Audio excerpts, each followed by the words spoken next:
Mahigit 2,200 scholar ang nagtapos sa pagsasanay sa masonry, carpentry, electrical installation, bread and pastry production sa ilalim ng Bangsamoro Scholarship Program for Technical Vocational Education and Training o TVET 2025. Bukod sa MBHTE, dumalo rin sa pagtatapos sa mga opisyal ng Molly Barm.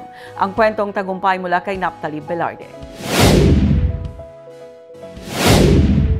Sa tema na Celebrating Success, Empowering Skills for the Brighter Bangsamoro Future, layunin ng flagship program ng Ministry of Basic, Higher and Technical Education and Skills Development o MBHTE-TESD na palakasin ang kakayahan ng mga Bangsamoro sa pamamagitan ng kasanayan at pagsasanay. Mahigit 2,200 scholars ang nagtapos sa Bangsamoro Scholarship Program for Technical Vocational Education and Training o TVET 2025.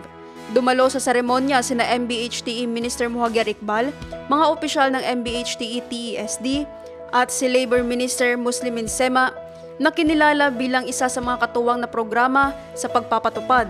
Sa kanyang mensahe, binigyang diin ni Minister Sema ang malaking ambag ng skills development hindi lamang sa kabuhayan ng bawat individual, kundi pati na rin sa pag-unlad ng buong lipunang Bangsamoro. Kabilang sa mga natapos na kurso ng mga scholar, ang masonry, carpentry, electrical installation, bread and pastry production at iba pang in-demand skills.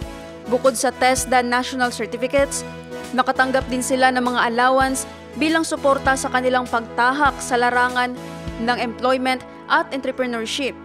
Sa tulong ng mga katuwang na ahensya at stakeholder, handa na ang mga bagong sertipikadong graduates na gawing matibay na oportunidad ang kanilang mga kasanayan tungo sa mas maliwanag na kinabukasan ng Bangsamoro. Naphtali Velarde, iMinds, Philippines.